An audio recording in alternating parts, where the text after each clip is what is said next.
Bismillahirrahmanirrahim. Assalamualaikum warahmatullahi wabarakatuh.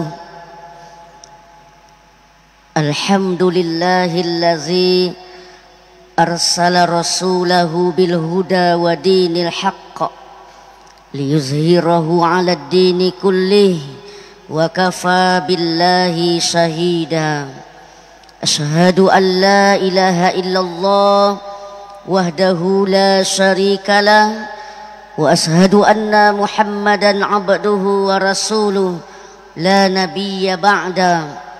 Allahumma salli wa sallim wa barik ala Muhammad wa ala alihi wa sahbihi ajma'in. Kaum muslimin wal muslimat, sidang jemaah salat zuhur Masjid Al-Ihsan Islamic Center Bangkinang yang dimuliakan oleh Allah Subhanahu wa ta'ala. Menjelang sholat zuhur berjamaah, insyaallah kami akan melanjutkan kajian tentang cinta Rasul. Karena hari ini kita sudah masuk tanggal 9 Rabiul Awal 1444 Hijriyah. Karena Allah Subhanahu wa ta'ala berfirman dalam surat Ibrahim ayat 5, A'udzu billahi minasy syaithanir rajim. Bismillahirrahmanirrahim. Wa zakkirhum bi ayyamillah. Ingatkanlah mereka, kata Allah, tentang hari-hari Allah Subhanahu wa ta'ala.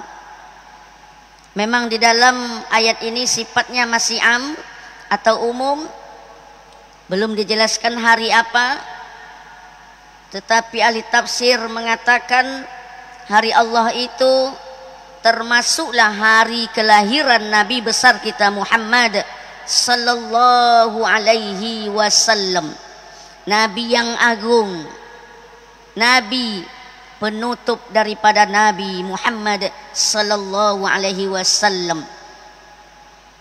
Di masa Sultan di Mesir Salahuddin Al-Ayyubi pada tahun 535 Masehi ataupun tahun 1138, maksudnya 535 Hijriah atau 1138 Masehi, di mana Salahuddin Al-Ayyubi itu memerintahkan syekh-syekh mereka di masjid-masjid membuka kitab Sirah Nabawiyah, sejarah-sejarah Nabi.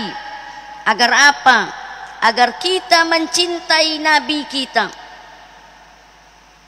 Karena kalau kita tidak kenal dengan Nabi kita, bagaimana kalau kita mencintai Nabi?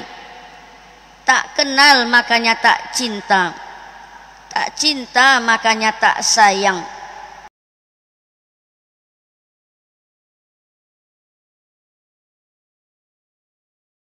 Kami berceramah di anak-anak sekolah, ketika kami tanyakan siapa keturunan Nabi, ayah mak Nabi, mereka tidak tahu.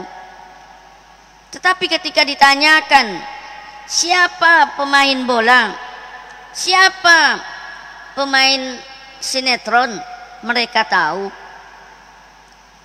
Maka apakah ini kita tidak ceritakan kepada anak-anak generasi muda kita? Kalau bisa sebulan penuh ini di masjid-masjid, di musola-musola membuka kitab sejarah Nabi, supaya kita cinta kepada Nabi kita. Bahkan bukan anak-anak kita, ada orang tua kemarin berkata kepada kami, seorang bapak-bapak, Ustadz, awak ndak sama dengan Nabi Muhammad doh.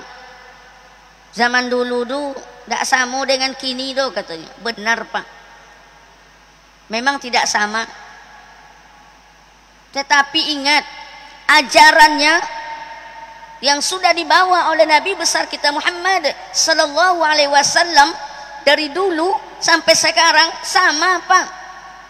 Al-Quran dan hadis harus yakin dan percaya kita. Makanya Allah sangat tegas menyatakan dalam surah At-Taubah ayat 128, A'udzubillahi minasyaitonir rajim.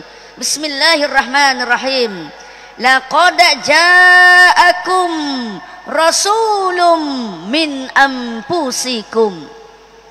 Ini dibuat oleh Allah kalimat taukid. Sungguh benar-benar aku datangkan kepada kalian, kata Allah, Rasul Muhammad sallallahu alaihi wasallam. Saya utus min anfusikum, sama macam kalian manusia, bisa kalian contoh dan tauladani, tidak seperti malaikat, jin, makhluk halus. Dia bisa kita contoh. Bagaimana kita tauladani? Tentunya melalui ajaran yang sudah dibawanya dan sudah ditinggalkannya kepada kita. Tapi Nabi Muhammad ingat, bukan manusia biasa, bukan bapak di antara laki-laki seorang kamu. Itu surat Al-Ahzab ayat 40. Allah berfirman, A'udzubillahi minasy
Muhammad sallallahu alaihi wasallam meninggal dunia. Waktu itu hadis ini diriwayatkan oleh Aisyah. Ketika Nabi Muhammad kedatangan tamu waktu itu, mengetok pintu. Assalamualaikum. Waalaikumsalam. Dibukakan pintu oleh Fatimah anaknya. Ditengok yang datang seorang laki-laki. Fatimah berkata, wahai tuan, pada saat sekarang ini kami sedang tidak menerima tamu karena ayah kami sakit keras. Waktu itu Fatimah kembali menutup pintu tersebut. Tetapi waktu itu Nabi Muhammad sallallahu alaihi wasallam berkaca-kaca matanya melihat anaknya Fatimah. Wahai Fatimah, kenapa engkau tutup pintu tersebut? Bukakan untuknya. Memangnya dia siapa wahai ayah? Dialah yang melenyapkan kehidupan dunia. Dialah yang nanti mencabut nyawa ayah. Dialah malaikat Israel. Ketika mendengarkan malaikat Israel, tangisan tumpah ruah datang dari anaknya Fatimah, istrinya Aisyah, menantunya Ali bin Abi Thalib. Menangislah kalian, tapi kalian jangan meratap. Suruh dia masuk. Masuklah malaikat Israel. Waktu itu malaikat Israel mengatakan,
sorga itu akan haram masuk ke dalamnya kecuali buat kita.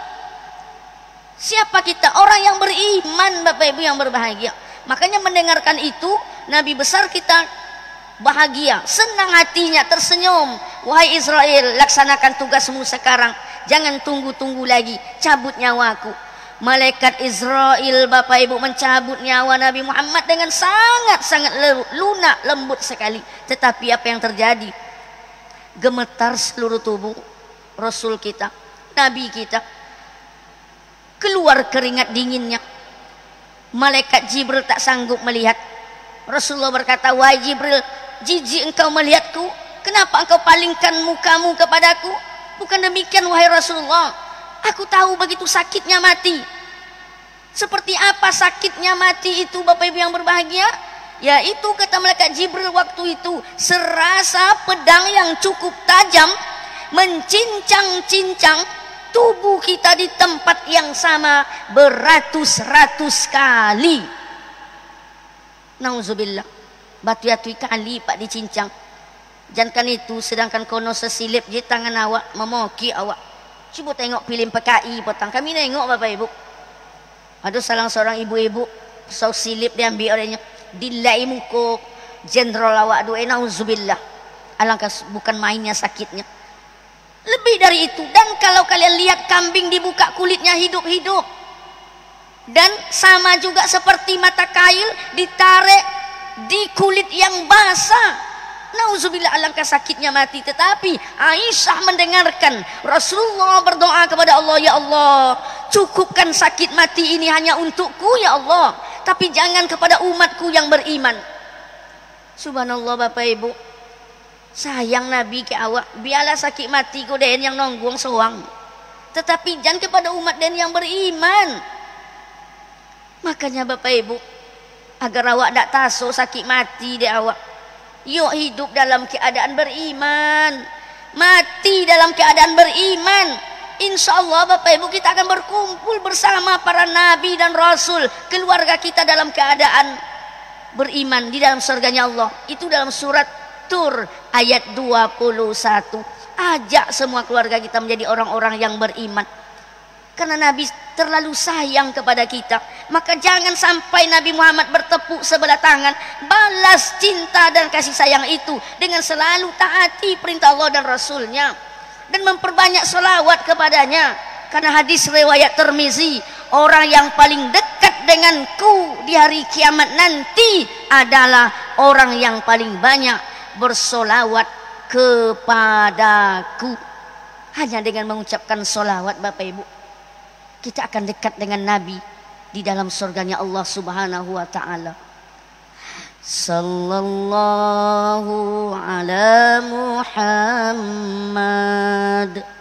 sallallahu alaihi wasallam, sallallahu ala Muhammad, sallallahu alaihi wasallam. Bapak Ibu yang berbahagia, mungkin waktu yang memisahkan kita. Kalau ada ucapan kami menyinggung hati, kami mohon dimaafkan, dan kepada Allah kita minta ampun. Subhanakallahumma wa bihamdik, asyhadu an la ilaha illa anta, astaghfiruka wa atubu ilaik. Billahi taufiq wal hidayah. Wassalamualaikum warahmatullahi wabarakatuh.